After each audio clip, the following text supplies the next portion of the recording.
Ya chicos, hoy vamos a ver SPEC, específicamente en SPEC vamos a ver SPEC cardíaco, SPEC cerebral. Sí. Bueno, y vamos a comenzar viendo el SPEC cardíaco, que es un estudio, como su nombre lo dice, al corazón. Y como el corazón, ¿no es cierto?, es una estructura pequeña,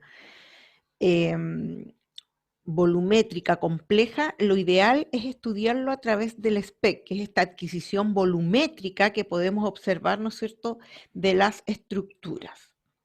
Por tanto, el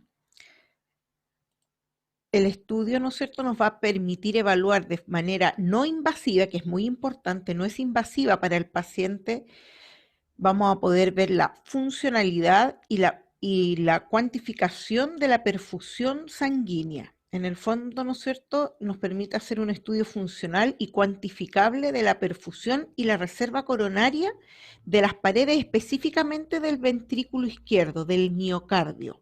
¿Ya? Si bien es un estudio al corazón, pero lo que evaluamos realmente es el ventrículo izquierdo, el miocardio.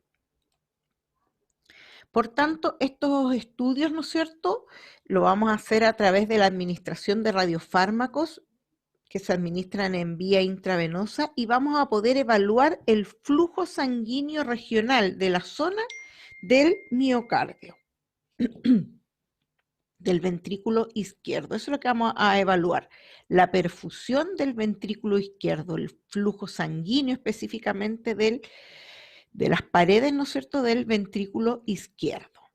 Y ¿quiénes es aquello o aquellos vasos que van a alimentar, a perfundir el ventrículo izquierdo? Son las coronarias. Entonces eso es lo que vamos a evaluar, la perfusión de las coronarias.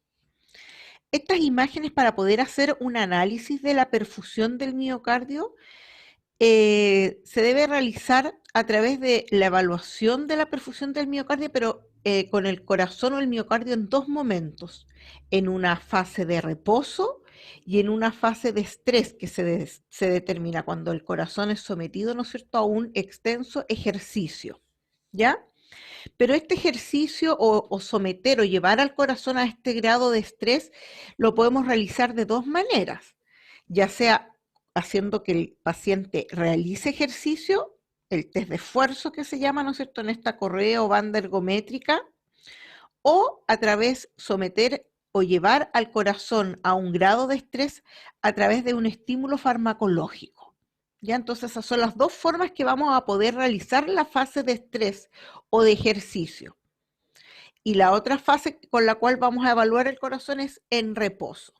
Entonces el SPEC cardíaco, para poder analizar y poder hacer una buena evaluación de la perfusión del miocardio, va a ser con el corazón en reposo y con el corazón en estrés o en ejercicio. Y en estrés lo podemos llevar al corazón en estrés con ejercicio propiamente tal o con un estímulo farmacológico que va a provocar, ¿no sé?, que el corazón se estrese de igual manera que si estuviese haciendo ejercicio. ¿Ya? ¿De qué va a depender si vamos a hacer el estrés con ejercicio o farmacológicamente? De las condiciones del paciente claramente. ¿Con qué fármacos podemos llevar al corazón a un estrés? Principalmente con el dipiridamol, que es el que más se utiliza. Y también la adenosina. Estos son vasodilatadores. O también lo podemos llevar con inotrópicos, como la dobutamina o la arbutamina. Pero como les indicaba yo, principalmente se utiliza el fármaco dipiridamol, que es un vasodilatador. Ahora, ¿de qué va a depender el grado de captación que va a tener la pared del miocardio? Tanto en imágenes basales como en imágenes de ejercicio, va a depender principalmente de la perfusión sanguínea que exista en ese momento, ¿ya? O con el cual esté el corazón. Y eso nos va a permitir evaluar si tenemos un corazón o un miocardio normal, isquémico, fibrótico o necrótico. Necrótico, ¿no es cierto?, cuando el corazón sufrió algún infarto, se necrosa esa zona del corazón.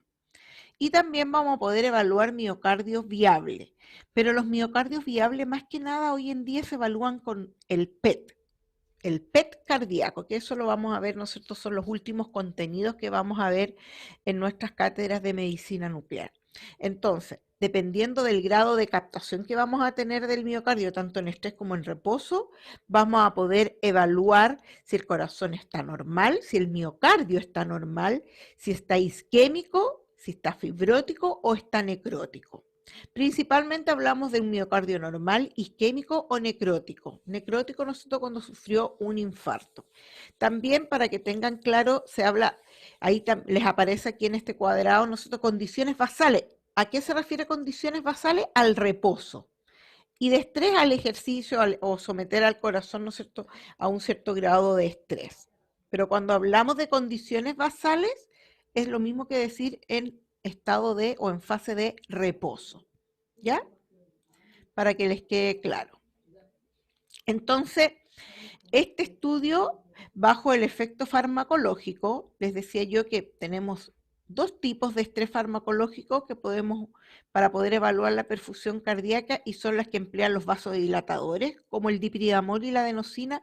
Insisto, el dipiridamol es el que más se utiliza, o los que emplean los inotrópicos, como la dobutamina más atropina o la arbutamina. Ya, pero esto en realidad prácticamente no, son muy pocos los servicios que lo usan. Yo nunca he hecho con este tipo de fármacos, siempre con vasodilatadores y específicamente con el dipiridamol. Entonces, ¿cuándo vamos a realizar un estrés farmacológico? Cuando, ¿no es cierto?, tenemos pacientes que principalmente no pueden realizar el test de esfuerzo porque tienen a veces mucho problema de obesidad y no permiten, no pueden hacer el ejercicio, o para alguna dolencia física de alguna de las extremidades que no pueden realizar el estrés, la edad también muchas veces, o también aquellos pacientes, ¿cierto?, que tienen o a los cuales le hicieron un electrocardiograma y los trazos, ¿no es cierto?, de la curva del electrocardiograma no permite una adecuada interpretación. Entonces el médico, cuando va a solicitar el SPECT cardíaco, prefiere que el estrés de este paciente sea bajo o con un estímulo farmacológico. Y acá hay que tener mucho cuidado cuando uno lo hace con ejercicio, estar muy pendiente del paciente, porque a mí me ha tocado que el paciente a veces hace un infarto mientras está haciendo el test de esfuerzo. Bueno, ¿qué pasa con los agentes vasodilatadores, que son, ¿no es cierto?, los fármacos que principalmente se utilizan para realizar el estrés o generar estrés en el corazón? Esto lo que van a provocar es una dilatación de los vasos, de las reservas coronarias. Recuerden que las coronarias son aquellos vasos que van a perfundir las paredes del miocardio. Y como les decía yo, el dipiridamol y la adenosina son los principales fármacos. El que más utilizamos es el dipiridamol. El dipiridamol, ¿qué es lo que hace? ¿Cuál es el efecto que provoca que produzca este estrés en el corazón? Es que inhibe la recaptación de la adenosina. ¿Por qué? Por parte de las células del miocardio. Y como inhibe que capten la adenosina, va a producir un incremento en sus niveles, lo cual va a provocar una dilatación, un efecto de dilatación. Y eso va a llevar al corazón a un grado de estrés. Por otra parte, la adenosina, no sé, que es el otro fármaco, es un potente también vasodilatador, pero ¿cuál es el inconveniente que tiene? Que tiene una vida media biológica cortita, de segundos. Luego que se administra al paciente, va a presentar o va a provocar un aumento del flujo cardíaco, muchas veces hasta 4 veces en comparación a que el corazón esté en reposo, y eso va a producir, ¿no es cierto?, o va a llevar al corazón a un estrés. Pero dado que tiene una vida media biológica corta, no es muy utilizado, a no ser que las condiciones del servicio permitan esa rapidez, ¿no es cierto?, para realizar todo el examen. Por lo tanto, el más utilizado es el dipiridamol, que va a producir igual una vasodilatación. ¿Pero por qué? ¿Bajo qué mecanismo? Que el dipiridamol va a inhibir la recaptación de la adenosina por parte de las células miocárdias, por eso va a producir esta vasodilatación. En cuanto a los agentes inotrópicos, que a pesar, como les explico yo, que no se utilizan, pero es importante igual que lo tengan claro, que es la dobutamina, ¿no es cierto?, la principal usada cuando se llega a usar, lo que va a hacer afecta más que nada porque es una amina simpático-mimética, ¿ya? Es sintética, es un fármaco sintético, y lo que va a producir, ¿no es cierto?, es un efecto o un incremento en el efecto, ¿no es cierto?, de la frecuencia cardíaca en el paciente. ¿Ya? En el aumento va a aumentar el latido cardíaco y por esto un mayor aumento del gasto cardíaco y con ende va a producir que hay un incremento en el consumo del miocardio y por eso aumenta la dilatación y finalmente lleva al estrés al corazón. ¿Ya? Entonces se produce finalmente bajo este efecto que produce un incremento en la frecuencia cardíaca, un aumento, ¿no es cierto?, del flujo coronario que va principalmente muchas veces a doblar el nivel del reposo.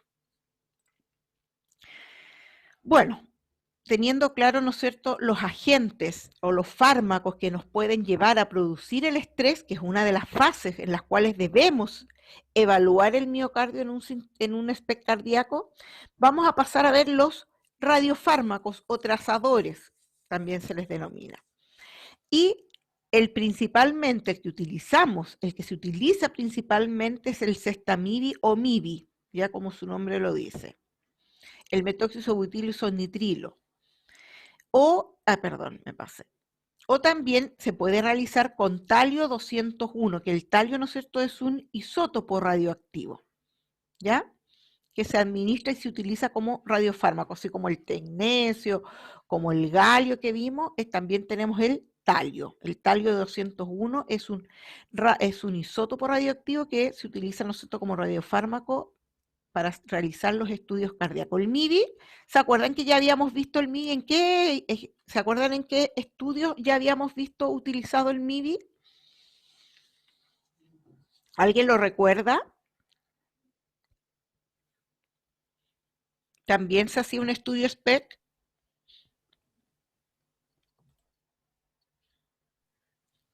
¿Tiroides? En las paratiroides, justamente, en las paratiroides.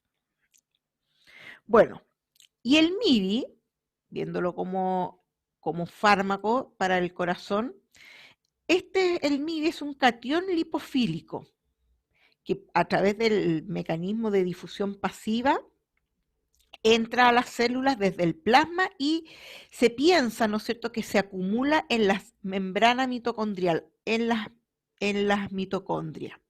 Entonces, y también, ¿no es cierto?, en aquellas células que están viables, o sea, en las mitocondrias y el citoplasma, pero de las células viables, que están, ¿no es cierto?, como su nombre lo dice, viables y que están, ¿no es cierto?, con una perfusión adecuada del miocardio, del corazón. Entonces, ¿de qué va a depender la captación del MIBI, del Cestamib, del metoxisobutylisonitrilo en el miocardio? Va a depender principalmente y va a ser proporcional al flujo sanguíneo dentro, ¿no es cierto?, de esas paredes del miocardio, de las células de ese miocardio. Por tanto, es un agente, se denomina al MIBI un agente de perfusión miocardia, principalmente, ¿ya? Lo que sí muchas veces va a sobreestimar la cantidad, cuando hay tejido necrótico, sobreestima esta cantidad de tejido necrótico, que en el fondo el tejido necrótico que nos va a demostrar una cicatriz posinfarto, o no es cierto, un tejido que no está viable. Por tanto, a veces suele suceder que esta sobreestimación del tejido necrótico del MIBI nos lleve a falsos negativos, ya sobre todo cuando se desea evaluar el tejido viable residual en aquellos pacientes que recibieron o que tuvieron, mejor dicho, un infarto. ¿Ya? Pero no es útil, sí, y se utiliza, ¿no es cierto?, para delimitar o evaluar no la viabilidad, sino que la perfusión del miocardio. ¿Ya? Tiene este pequeño inconveniente. Por lo tanto, muchas veces cuando se quiere, por eso les decía yo, cuando queremos evaluar principalmente viabilidad del tejido, es mejor hacer con PET. Pero si queremos evaluar la perfusión del miocardio con el MIDI perfectamente. Igual se hace un estudio para ver viabilidad, pero hay que tener ojo con eso, con esta sobreestimación que realiza, ¿no es cierto?, del tejido necrótico para que no nos vaya a llegar a un falso negativo. Pero para la perfusión miocardia se puede utilizar perfectamente. O si se quiere evaluar, ¿no es cierto?, algún grado de tejido necrótico también. Lo que sí, muchas veces para determinar viabilidad de los pacientes, ahí es mejor el PET.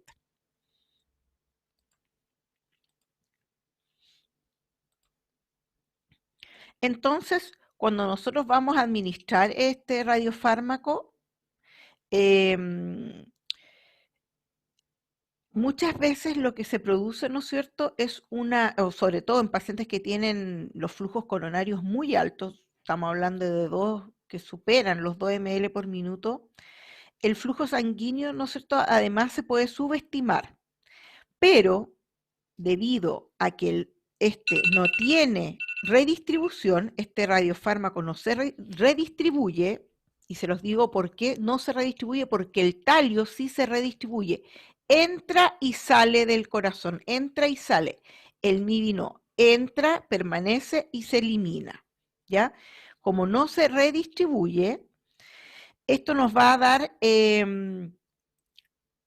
una mejor o imágenes de la perfusión miocardia que vamos a obtener van a ser mucho mejores a las obtenidas con el talio, ¿ya? A pesar, ¿no es cierto?, de que hay una subestimación del flujo sanguíneo, pero el hecho de que no se redistribuya nos va a permitir obtener, ¿no es cierto?, mejores imágenes que con el talio, además que vamos a poder administrar dosis más altas.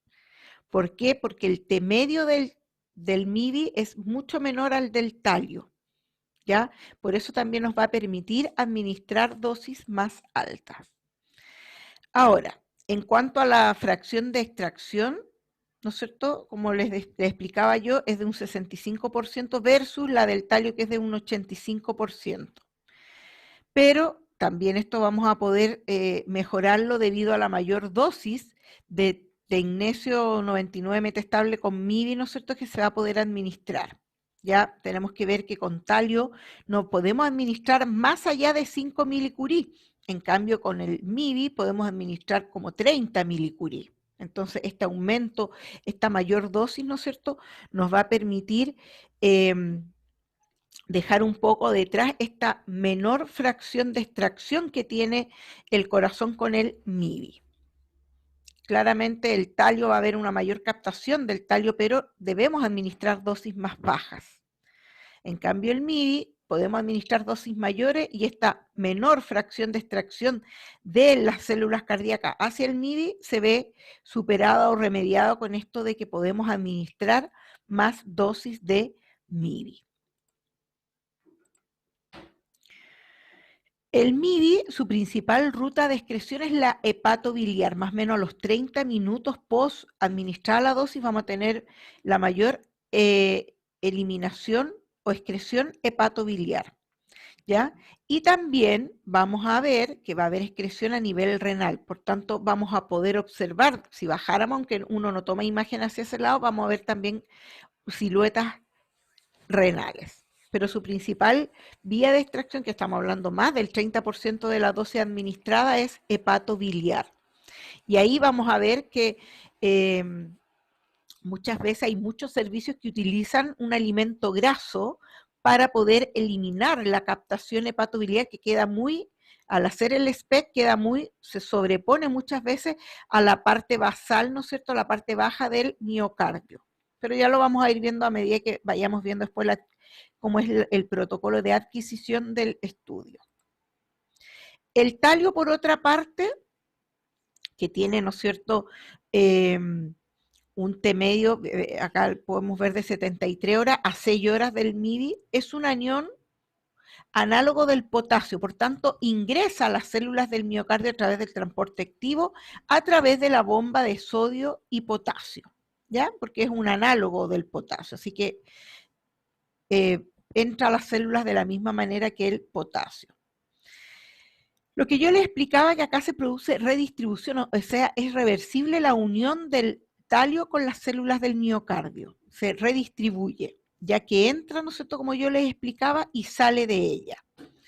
Por tanto, el hecho de que entre y salga, y más encima su T medio, que es mayor, son 73 horas, no nos va a permitir utilizar dosis altas. Lo que esto, dosis baja, más una energía fotónica baja, porque estamos hablando de 67, 87 keV, a comparación de 140 keV del MIBI, ¿no es cierto?, nos va a limitar tener una buena calidad de imagen.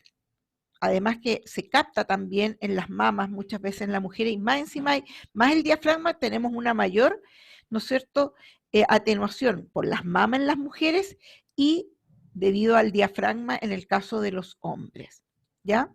Pero sí es muy útil muchas veces para determinar a veces hay médicos que lo solicitan con talio, ¿ya? Porque quieren determinar muchas veces la viabilidad, etcétera, ya que lo que era más complejo con el MIBI. Entonces, acá se administran dosis de 3 a 4 milicurie, decíamos que máximo podían ser 5 para la primera fase, y luego se agrega solamente una dosis de refuerzo que se dice de 1 milicurie para el reposo. En cambio, ya vamos a ver que con el MIBI las dosis tanto para estrés como para reposo son más bajas. Acuérdense que el estudio se realiza en una fase de reposo y en una fase de estrés. ¿Dudas, consultas hasta ahora?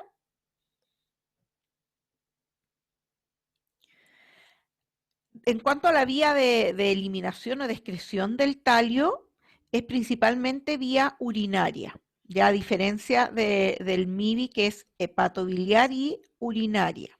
Acá principalmente urinaria, por tanto, son los órganos de la vía urinaria, específicamente la vejiga, van a ser los órganos críticos en cuanto a radiación que van a tener los pacientes que se realizan el SPECT de perfusión cardíaca. Como yo les explicaba que el MIBI es el principal radiofármaco que utilizamos, vamos a ver el SPECT de perfusión cardíaca con MIBI. Ya, la diferencia con talio es que acá las dosis son más altas y en el talio, una vez que terminamos de hacer la fase de estrés, se le administra la dosis de refuerzo, se espera el tiempo, pero solamente para la fase de reposo es una dosis de refuerzo.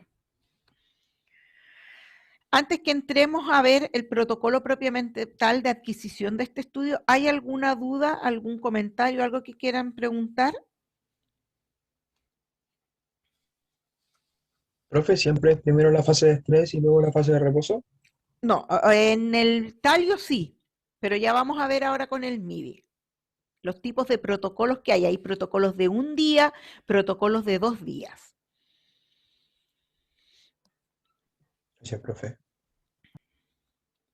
Bueno, entonces entrando un poquito al protocolo propiamente tal, ¿cuándo van a indicar o por qué se va a solicitar un SPECT cardíaco? Bueno, cuando tenemos pacientes, ¿no es cierto?, con isquemia miocardia crónica, cuando queremos evaluar algunos síndromes coronarios agudos, cuando se quiere diagnosticar o corroborar la zona propiamente tal del infarto que el paciente sufrió, muchas veces cuando vienen pacientes con dolores torácicos y quiere evaluar y el electro y todo está normal y el médico quiere evaluar, quiere ver la perfusión propiamente tal de ese miocardio, cuando hay electrocardiogramas que no se logran diagnosticar bien, cuando luego de una angiografía se determina una estenosis significativa, cuando se quiere evaluar un tratamiento y se quiere ver, ¿no es cierto?, cómo está la revascularización post-tratamiento, etcétera, ¿ya? Hay bastantes indicaciones para este estudio. Como les decía yo, el MIBI, a diferencia del talio, es captado a través del mecanismo de difusión pasiva, entra, ¿no es cierto?, se administra el radiofármaco y por difusión pasiva pasa, ¿no es cierto?, al citoplasma de la célula y de ahí se va a concentrar o se va a captar principalmente en las mitocondrias de las células del miocardio. ¿Ya? Ahí es donde se va, debido al mecanismo de difusión pasiva, va a ser captado, va a concentrarse ahí el MIBI. Por tanto, vamos a poder evaluar, y esto es súper importante porque podemos evaluar el flujo coronario en forma no invasiva. y podemos hacer esta comparación entre un corazón en reposo y un corazón en esfuerzo. Por tanto, es uno de los procedimientos que nos permite evaluar en forma no invasiva el flujo coronario regional, principalmente del miocardio. Si bien, insisto, se denomina un SPECT cardíaco, pero lo que evaluamos principalmente es el miocardio. ¿Y qué miocardio? Del ventrículo izquierdo, principalmente.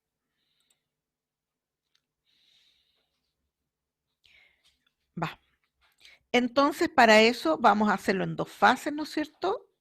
En una fase de reposo y en una fase de estrés, para que podamos, ¿no es cierto?, evaluar la enfermedad coronaria, porque en el fondo si estamos evaluando la perfusión del miocardio, ¿quiénes perfunden el miocardio? Las coronarias. Entonces, en el fondo lo que estamos evaluando son las coronarias, ¿no es cierto? Si hay obstrucciones, si hay tapamientos, cómo están las coronarias, ¿no es cierto?, del miocardio y específicamente de qué zona del miocardio, del ventrículo izquierdo.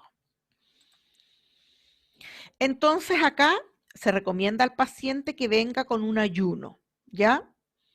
Sobre todo cuando vamos a comenzar con el estrés. ¿Por qué? Porque si vamos a hacer un estrés, muchas veces puede provocar náuseas al paciente, ya sea porque es farmacológico o por el ejercicio o el test de esfuerzo. Cuando hablamos que el estrés lo vamos a realizar con ejercicio, en el fondo lo que se le hace al paciente es un test de esfuerzo. En esta correa ergométrica, el paciente debe caminar, ¿no es cierto? La correa ergométrica va poniendo dificultad y el paciente llega, ¿no es cierto?, al máximo estrés, ¿no es cierto?, cuando ya tenemos como un 80-85% de estrés, ahí el cardiólogo, porque la fase de estrés generalmente se hace en cardiología, en CardioCheck, que es el servicio de cardiología en presencia de un cardiólogo. A veces hay servicios que cuando el estrés lo hacen farmacológicamente, no está el cardiólogo, pero sí se debe hacer en un lugar donde tengamos todas las medidas de seguridad, el carro de paro, en caso de que al paciente y bajo la supervisión del médico nuclear. ¿Ya? Si no se hace con el médico, con el cardiólogo, con el médico nuclear, porque nosotros acá en Arica lo hacíamos en la UCI de la clínica, donde ahí teníamos el carro de paro y estaba siempre el médico de la UCI, además del médico nuclear, para poder, ¿no es cierto?, actuar rápidamente en caso que el paciente presente o llegue, ¿no es cierto?, o realice un infarto, que un par de veces a mí me tocó verlo. Entonces, a los pacientes que van a hacer que se les va a realizar un SPECT cardíaco, muchas veces el médico tratante, que es aquel que va a solicitar el estudio, suspende algunos medicamentos cardiovasculares, como los beta bloqueadores. Ya, por lo general se dice que esta suspensión debe ser 5 vidas medias de cada fármaco, y eso ya lo determina el cardiólogo. Nosotros no podemos suspenderle el medicamento al paciente, su médico tratante es aquel que debe indicarle que se va a realizar este estudio, por tanto, tantos días antes o tantas horas antes debe suspender sus medicamentos. Ahora, cuando la fase de estrés la vamos a hacer con dipiridamol, o sea, un estrés farmacológico, como se determina, con el dipiridamol, que es nuestro vasodilatador,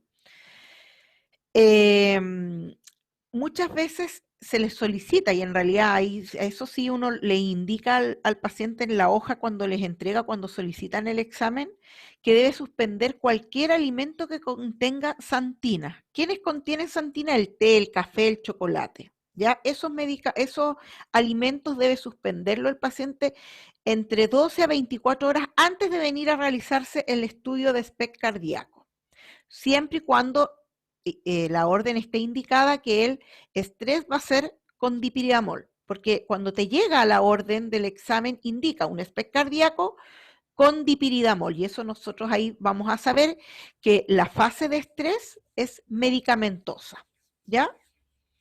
O farmacológica, como quieran indicarla, ya no a través del test de esfuerzo. Bueno, y el radiofármaco que dijimos que vamos a utilizar es el MIBI o el Sextamib, que es el metoxisobutilizonitrilo que ya les había indicado yo. Y acá es lo importante y lo que me preguntaba recién el compañero. Vamos a dar 2 dosis. una primera dosis que va a ser de 12 milicurís, 13 milicurís, 15 milicurís, va a depender, ¿no es cierto?, del servicio, y la segunda dosis va a ser el doble. Si dimos 12 milicurí, vamos a administrar 24 milicurí, independientemente que esta primera fase va a ser reposo o estrés. La primera fase que se haga, independiente si es reposo o estrés, se le administra 12 milicurí, que vamos a utilizar esa dosis nosotros. Bueno, insisto, en otro servicio puede ser 13, 15, ¿ya? Y en la segunda fase, independiente si es estrés o reposo, el doble de la dosis de la primera fase. ¿Se entiende?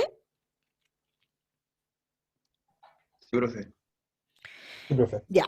Ahora, tenemos distintas formas o protocolos de adquisición.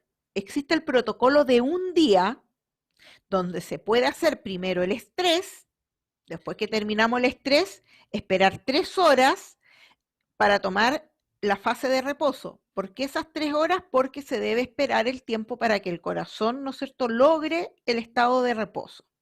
Pero también se puede realizar la primera fase de reposo y esperamos igual un tiempo como para reponer al paciente y hacemos inmediatamente la fase de estrés. ¿De qué depende eso?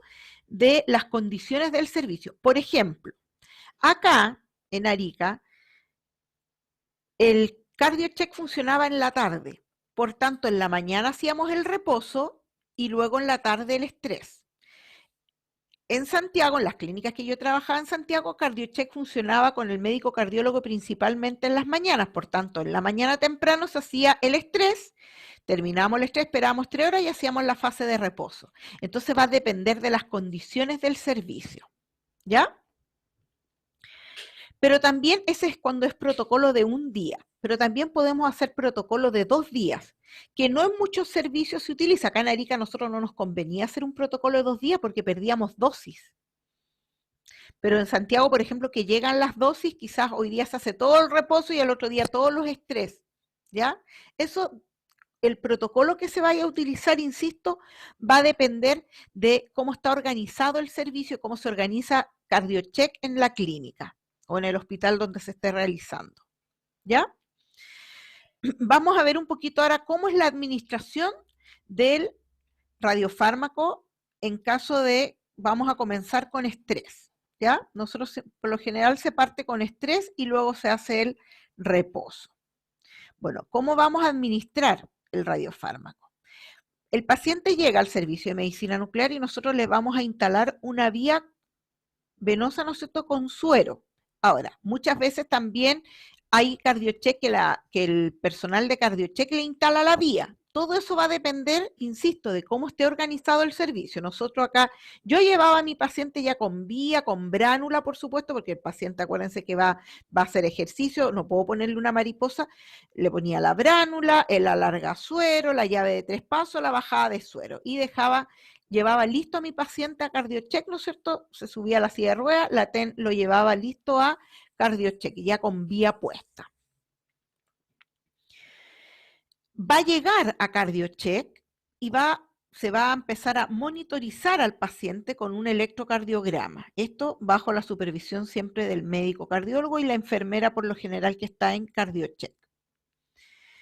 Ahora, y va a comenzar el ejercicio, se va a subir a la correa ergométrica, le ponen todo, ¿no es cierto? Está con el suerito, goteando lentamente, en el otro bracito le van controlando, le tienen puesto también los electrodos para ir haciendo el electrocardiograma, para ir tomando la presión, y el paciente se monta en la correa ergométrica y comienza a hacer el ejercicio. La correa ergométrica, esto se denomina test de esfuerzo. El subirse a esta correa ergométrica y hacer este ejercicio es lo que se conoce como el test de esfuerzo. El paciente comienza a hacer el test de esfuerzo y cuando logra el máximo de estrés, ¿no es cierto? Se va y que el cardiólogo te indica ahora, tú, por la llave de 3 pasos, administras el radiofármaco. Eso es lo otro igual que quiero que veamos en laboratorio cuando hagamos lo presencial, manipular las llaves de 3 pasos, porque a veces uno ahí se enreda y me imagino que ustedes tienen poca práctica de la manipulación de las llaves de 3 pasos, de administrar las dosis, etcétera. Entonces, cuando el médico cardiólogo te lo indica, cuando, ¿no es cierto?, está el máximo de estrés, que estamos hablando de un 80-85% de estrés del corazón, se administra el radiofármaco y sigue el paciente como por 1 o 2 minutos posterior a la administración haciendo el ejercicio. Una vez que pasó ese tiempo, la correa ergométrica empieza a disminuir su velocidad y estamos listos. Y el paciente ya está listo, administrada la dosis del radiofármaco. Importante es anotar nosotros, cuando administramos la dosis del radiofármaco, miramos el reloj y anotamos la hora exacta de administración del radiofármaco. ¿Ya? A las 11:17, 11:17, y lo llevamos anotado. Y tomamos a nuestro paciente, inmediatamente se baja con ese paciente a el servicio de medicina nuclear para continuar con el examen. Ahí solamente se le administró el radiofármaco en la fase de estrés. ¿Ya? Pero también el estrés lo podemos realizar farmacológicamente, o sea, sin subir al paciente a la correa ergométrica. Igual es ideal que eso se pueda hacer en CardioCheck.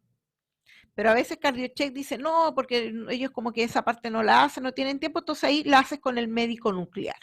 Ya, pero lo ideal siempre es hacerlo en CardioCheck. Y para eso lo mismo, se le instala al paciente una vía venosa con bajada de suero, con extensión de suero, con llave de 3 pasos, todo ok. Y se lleva al paciente a CardioCheck o al lado donde lo vas a hacer con el médico nuclear. Al paciente se lo acuesta en una camilla, se le ponen los electrodos para poder controlar también a través de un electrocardiograma. Y lo que hacemos es, llevamos preparada en nuestra bandeja nuestro radiofármaco, pero además debemos llevar preparado el fármaco, que en este caso, ¿cuál era? El dipiridamol. Y el dipiridamol se prepara, es un líquido amarillo bien viscoso el dipiridamol, hay que tener harto cuidado cuando uno abre las ampollas porque mancha los uniformes y no sale. Por lo general uno se pone una pechera plástica para preparar el dipiridamol y se utiliza 0,56 miligramos por kilo de peso del paciente. Hay unas tablas que tú dices, el paciente pesa 71 kilos, miras, ya tantos miligramos. Y esos miligramos en tantos ml. Las ampollas son de 2 ml, si mal no recuerdo. Entonces tú llevas hasta los ml que te indica que tantos miligramos va a tener de acuerdo al peso del paciente, y esos miligramos o esos ml los lleva a 8 ml. Por ejemplo, si todos los miligramos que necesitas para ese paciente están en 6 ml, con suero fisiológico, esa jeringa de 10, que uno utiliza jeringa de 10 acá, la llevas a 8 ml. ¿Ya? Y tienes listo tu dipiridamol, que es un líquido amarillo. Entonces en tu bandeja te vas con tu paciente, con tu vía, con tu radiofármaco y con tu jeringa de 10 ml donde llevan los 8 ml del dipiridamol. Y además debes llevar aminofilina. Media ampolla de aminofilina, llevas en realidad una ampolla completa de aminofilina y una jeringa. ¿Por qué la aminofilina? La aminofilina es un fármaco que me va a eliminar los efectos adversos que muchas veces produce el dipiridamol. Un dolor de cabeza, como náusea, hay pacientes que generan o les produce eso el dipiridamol una vez que se lo administra, entonces hay que tener eso para disminuir estos efectos adversos. Y hay pacientes que simplemente el dipiridamol no les provoca nada de eso. Ya nada de eso, de ese dolor de cabeza o como que el pecho se le aprieta, nada. Pero hay pacientes que sí, entonces hay que tener en caso de emergencia la aminofilina, aunque hay en servicios que se determina sí o sí el paciente presente o no presente estos efectos adversos, administrar la aminofilina, ¿ya? Bueno, entonces acostamos al paciente en CardioCheck o con el médico nuclear en un sector donde tengamos, ¿no es cierto?, carro de paro y todo, para realizar la fase de esfuerzo farmacológica. Y lo que vamos a hacer es acostar al paciente y vamos a comenzar la administración. Para administrar el dipiridamol es ideal utilizar una bomba de infusión.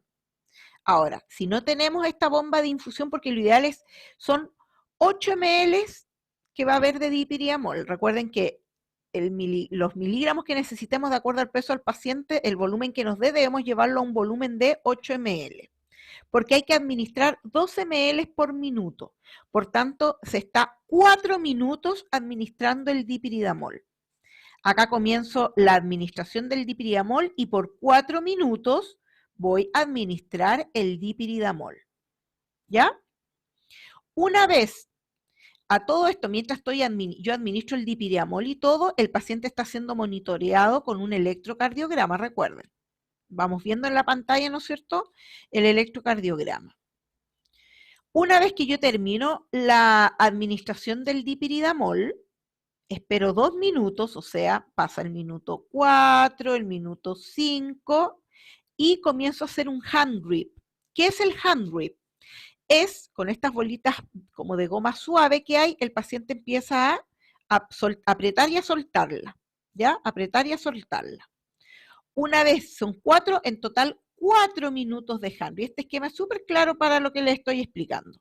Son 4 minutos de hand grip, pero cuando llevo 2 minutos de hand grip, ahí administro el MIDI a mi paciente. Instalo mi jeringa, ¿no es cierto?, con la llave de 3 pasos, cierro el suero y paso el MIDI. Acá el paciente, todo este tiempo que ha pasado, el paciente se cansa. Dice, hoy siento cansado, así como que estuviera subiendo el cerro, pero está en reposo. ¿Por qué? Porque lo que estamos provocando con este fármaco es que el corazón se estrese, ¿ya? Y ahí muchas veces siente como que le duele un poco el pecho y hay que estar observando bien al paciente ahí. El carro de paro ahí por cualquier cosa, el paciente también. Ya muchas veces cuando hacen el test de esfuerzo, a mí me pasó una vez ver, ¿no es cierto?, un paciente que se nos desplomó con un infarto. Todavía no terminamos, ni siquiera habíamos administrado la dosis del MIDI y se nos desplomó. Entonces hay que estar siempre bien pendiente del paciente. Una vez, a los 2 minutos comenzado el hand grip, administramos el MIDI. Esto ya se hace no por la bomba infusora, sino que solamente la administración del dipiridamol es con la bomba infusora. Acá nos vamos directo a través de la llave de 3 pasos, administramos el MIDI, 2 minutos más de hand grip y esperamos 3 minutos posteriores y acá se termina la prueba o el test de esfuerzo farmacológico con dipiridamol. ¿Ya? ¿Se entendió bien la administración del radiofármaco y todo eso? Ahora, muchas veces al terminar acá, por normativa del servicio, al paciente se le administra los 150 miligramos, a veces 100 va a depender, ¿no es cierto? Por lo general es la mitad de una ampolla y por lo general son 150 miligramos de aminofilina para bloquear la acción del dipiridamol que nos va a provocar, ¿no es cierto?, este dolor de cabeza, muchas veces esta presión en el pecho, náuseas, etcétera. Muchas veces en servicios se le administra, acá con el médico nuclear que yo trabajaba acá en Arica, él sí o sí a todos los pacientes le administraba la aminofilina. Me decía, ¿para qué vamos a esperar? Hay otros que no, que uno siempre tiene en el bolsillo la aminofilina y si es que el paciente presenta alguna molestia, se le administra la aminofilina. Importante que en pacientes con problemas respiratorios o asmáticos no se puede utilizar el dipiridamol, ¿ya? Y ahí se puede utilizar, ¿no es cierto?, los inotrópicos, etcétera. ¿Alguna duda?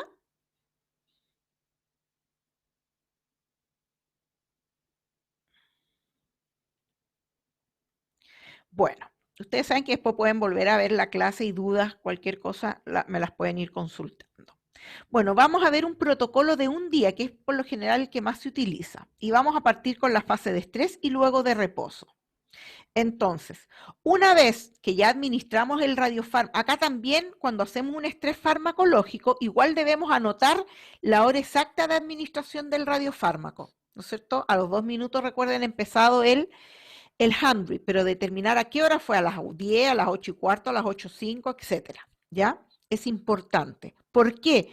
Porque recuerden que el MIDI, su mayor vía de excreción es la hepatobiliar. Por tanto, voy a tener harta actividad a nivel hepatobiliar. Y eso me va a interrumpir muchas veces la imagen cuando yo estoy haciendo esta adquisición volumétrica del corazón. Entonces es importante, y en muchos servicios se utiliza, aunque hoy en día ha estado un poco en desuso, hay médicos nucleares que dicen en realidad no vale la pena, ¿ya?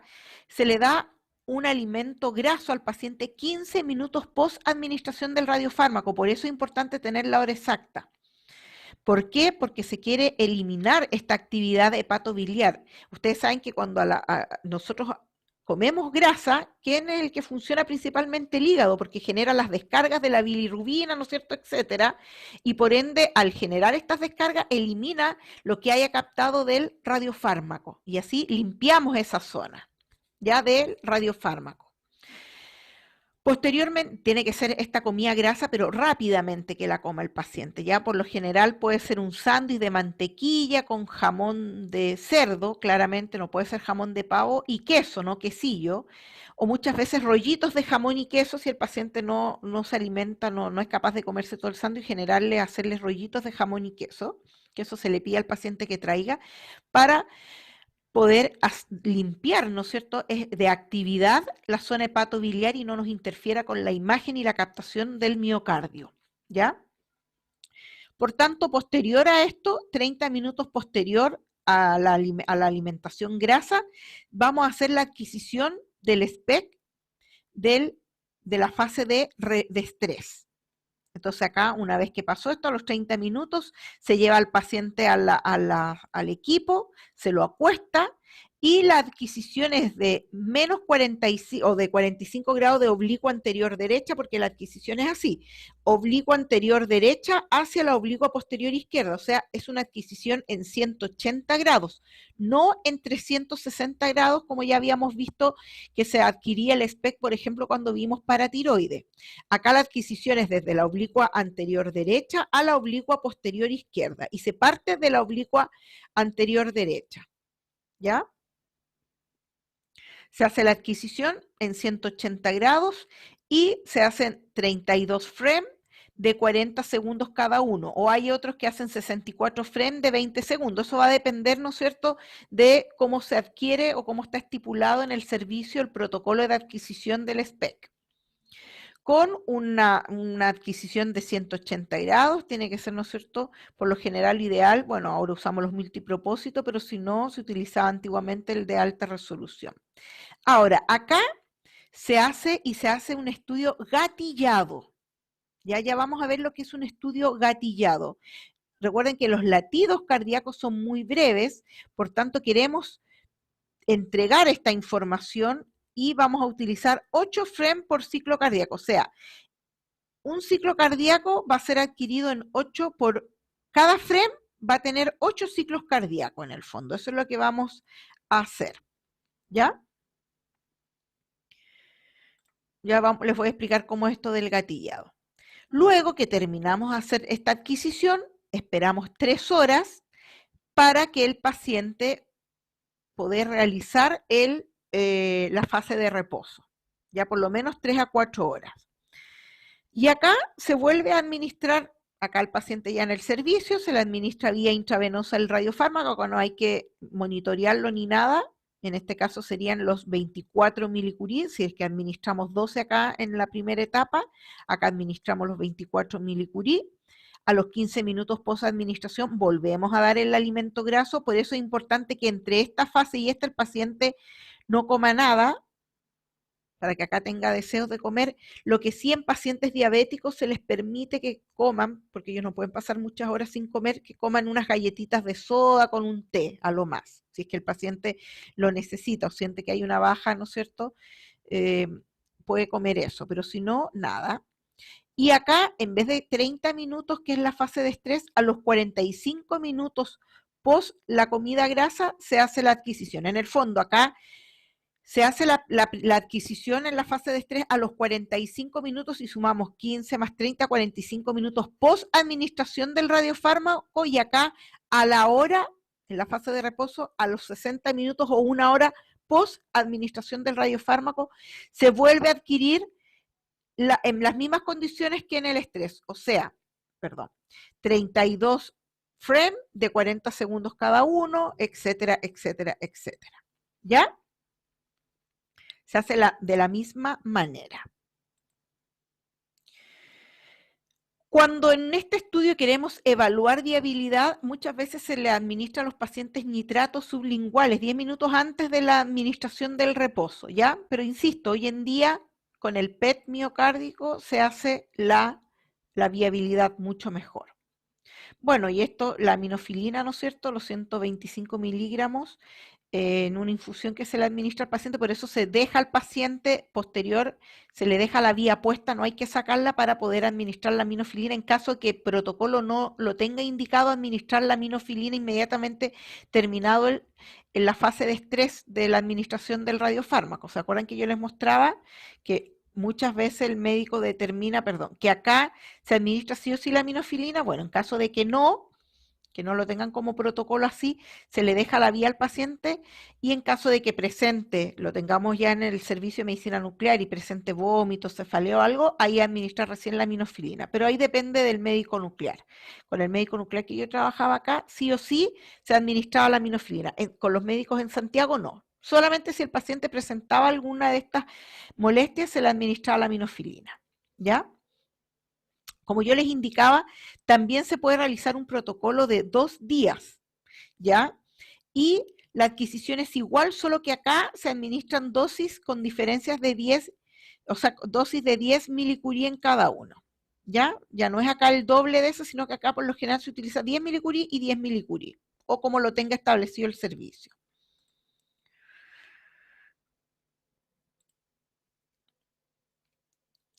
Ahora, ¿qué vamos a hacer una vez que nosotros adquirimos este estudio? ¿Alguna duda con la adquisición antes de que sigamos con el procesamiento? No, profe. ¿A todos les queda claro? ¿O hay algo que quieran consultar? Bueno, una vez que hicimos ya esta adquisición, vamos a obtener, espérenme, quiero pasar. Bueno, se los voy a, acá lo vamos a ver en forma general y después con la imagen vamos a ir viendo. Primero vamos a revisar las imágenes que vamos a obtener esta adquisición volumétrica antes de comenzar el procesamiento, porque muchas veces se puede hacer una corrección de movimiento y esto lo hace automáticamente el equipo, pero movimientos leves como el de respiración, eso, que el paciente se movió y quedó el corazón, ¿no es cierto?, se salió de la zona de detección, no. Solamente movimientos por lo general de respiración. Ahí vamos a poder observar el tamaño del ventrículo izquierdo y también si hay alguna captación a nivel pulmonar. Vamos a observar los cortes que se van a hacer, ¿no es cierto?, del ventrículo. Tenemos los distintos cortes que ya los vamos a ver.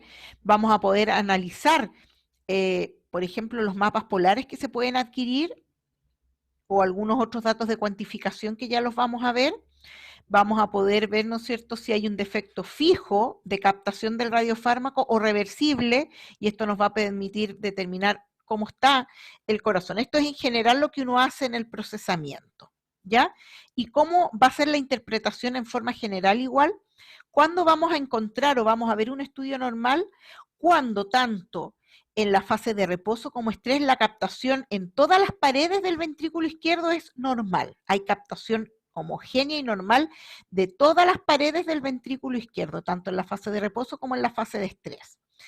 A manera general, vamos a decir que si hay un defecto de captación en la fase de reposo y estos defectos, ¿no es cierto?, o mejor dicho, hay un defecto de captación en la fase de estrés y que en la fase de reposo se mantienen, ahí hablamos de un tejido necrótico, o sea, de un infarto. Si hay un defecto de estrés defecto de captación en la fase de estrés, pero que luego en la fase de reposo reperfunde, o sea, hay una captación normal en esa zona, ahí estamos en presencia de una isquemia. Ya lo vamos a ver con imágenes para que lo entiendan. Una vez que nosotros hacemos la adquisición, en forma volumétrica vemos esto. Y acá se delimita, porque todo esto es intestino, acuérdense, hepato biliar, comió el paciente la comida grasa, entonces ahora toda la actividad se fue hacia los intestinos. Entonces ponemos un límite inferior y un límite superior, que no es cierto que abarque bien. Este es el ventrículo izquierdo, este es el miocardio que se ve en forma de picarón si lo miramos en la imagen volumétrica con el paciente en AP. Entonces vamos a delimitar esta zona, tanto el límite inferior como acá vamos a delimitar un límite superior Enter y nos va a extraer solamente esa zona volumétrica del corazón. ¿Ya? Luego vamos a generar cortes. Y en el fondo esto es lo que yo le estoy mostrando. Es como que vamos a rebanar acá el corazón y este se denomina eje corto, donde tenemos la pared anterior, septal, la septal es la que va acá al lado con el ventrículo derecho, la lateral y la inferior. Anterior, inferior, lateral, septal. Los nombres de las paredes se las deben conocer. Y estos son, porque después acá está la anteroseptal, la anterolateral, no, pero yo me conformo que ustedes me digan la anterior, la lateral, la septal y la inferior.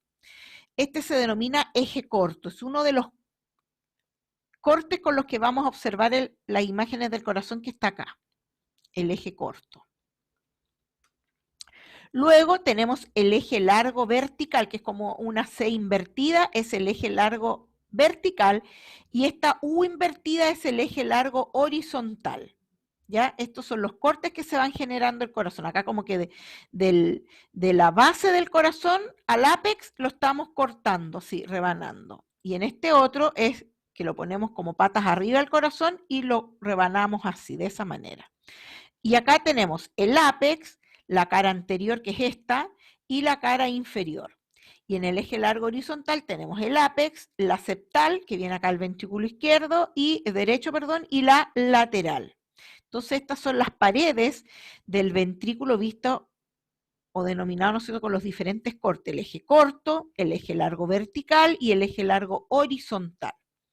Y así es como se va generando el corte de acuerdo al corazón para que entiendan, ¿no es cierto?, las paredes. ¿Ya? Esto igual en laboratorio lo van a ir viendo más. Entonces, estos son los cortes en el fondo. El eje axial, acá era el eje largo vertical, muy bien, y este el eje largo horizontal, ya de cómo se va generando el corte. Y estas son las paredes que se evalúan, y se evalúa esto se realiza tanto en la fase de estrés como en la fase de reposo. Y siempre lo que vamos a hacer es comparar el mismo corte en estrés y en reposo del paciente. ¿Ya? Cuando hablamos de gatillado, ¿se acuerdan que yo les dije que la adquisición del estudio lo hacíamos gatillado porque los latidos cardíacos eran muy cortitos y si cada freno era solo un latido cardíaco era muy poca la información? Entonces, en un freno acumulábamos 8, 9, por lo general se trabaja con 8 latidos cardíacos. Claramente esto tiene que ser en pacientes y se puede realizar en pacientes que tienen una frecuencia cardíaca normal. Si tienen, ¿no es cierto?, taquicardias, qué sé yo, no se puede hacer. Entonces, cuando acostamos al paciente para la adquisición del radiofármaco, para la adquisición del estudio en el equipo SPEC, acá también se le ponen electrodos, pero son unos electrodos que se conectan directamente al equipo de adquisición. Esto nada que ver cuando administramos la dosis del radiofármaco y hacíamos en la fase de estrés, no, esto es cuando se hace la adquisición del equipo. Entonces se ponen los electrodos al paciente y vemos la frecuencia cardíaca y ahí la determinamos. Entonces, este acumula 8 ciclos cardíacos y lo muestra en un frame, en una imagen. ¿Ya? Eso es lo que hace en el fondo en palabras simples para que lo entiendan cuando hacemos la adquisición gatillada. ¿Ya?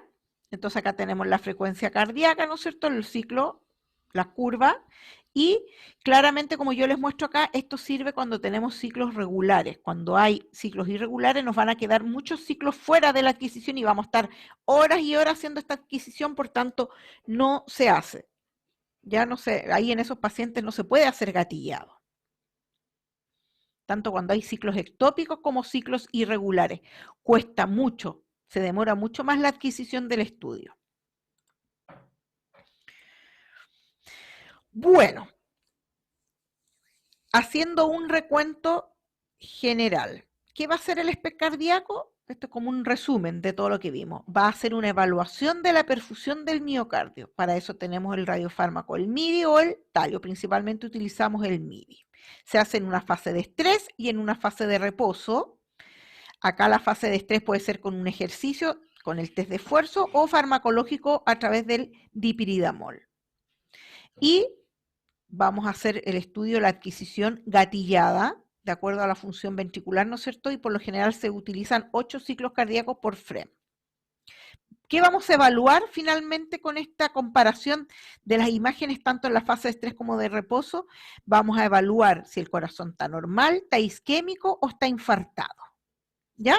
Este es como un resumen que les hice como para que les quedara bien claro todo. Bueno, y acá tenemos los ejes, ¿no es cierto? Como yo les expliqué ya antes, los cortes, el eje axial, el eje largo horizontal y el eje largo vertical. ¿Ya? Eso es como se va produciendo los cortes y principalmente lo que evaluamos es el miocardio. El ápex anterior, inferior, ápex septal lateral, anterior, inferior, lateral, septal. La septal, ¿no es cierto?, es la que va acá hacia el ventrículo derecho. Entonces, acá vamos a observar que luego en el procesamiento, que es muy automático, uno va generando el procesamiento y el procesador, el computador procesador te va indicando todas las fases. Lo otro que vamos a obtener, perdón, voy a estornudar. Ay, no pude. Son esto que se denomina mapa polar. Este es el mapa polar. Y el mapa polar en el fondo lo que me hace es me determina paredes, ¿no es cierto? Las paredes en el eje corto, pero que acá están con la coronaria, con la anterior derecha, con la circunfleja, ¿no es cierto? Son zonas que tienen ciertas coronarias, o están encargadas ciertas coronarias de la irrigación. Chuta. Ay, se me fue acá. De la irrigación, ¿ya? Entonces, eso es lo que estamos evaluando. Entonces, acá tenemos la coronaria derecha, la circunfleja y la descendente anterior. Estas son las coronarias encargadas de irrigar estas zonas. Entonces, cualquier deficiencia en esta zona de irrigación va a ser debido a la descendente anterior. Cualquier zona o falta de irrigación o problema de captación en esta zona va a estar referida acá a la coronaria, a la circunfleja, y acá a la coronaria derecha. ¿Ya? Entonces estas son las zonas que podemos observar. Esta imagen se denomina mapa polar o bullseye, ¿ya? Que también las van a ir viendo en laboratorio. Pero esas son las zonas importantes que determinan la irrigación, ¿no es cierto?, en esta imagen, que estos son los cortes. Esto es una cosa, los cortes. Pero otra manera de cuantificar es a través de esto, del mapa polar. Que esta zona me está indicando que esta zona está súper bien irrigada. Y esto está encargado de la irrigación de esta zona, la descendente anterior. Acá la coronaria derecha y acá la circunfleja. Bueno, acá tenemos un estudio de SPECT normal donde vemos tanto en la fase de estrés como de reposo, ¿no es cierto?, una captación del radiofármaco en todos los ejes, bastante normal, en todos los cortes, en el corte axial, en el eje largo horizontal, en el eje largo vertical. Observamos, ¿no es cierto?, que las paredes, tanto en la fase de estrés como de reposo, en todas, se observa una captación normal. Eso me está indicando que la perfusión está normal en este corazón. Lo mismo acá.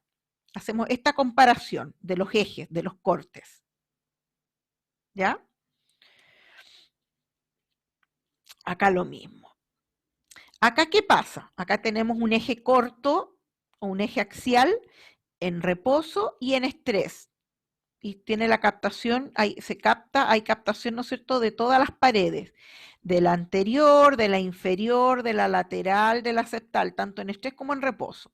Pero acá podemos observar que en la fase de reposo hay captación, hay una zona que no capta mucho, muy poco hay captación acá, pero en el esfuerzo disminuye completamente la captación. Entonces, o mejor dicho, en el esfuerzo tenemos zonas que no capta y en el reposo parte de la zona capta algo, pero no completo. Entonces acá estamos en presencia de un infarto con isquemia.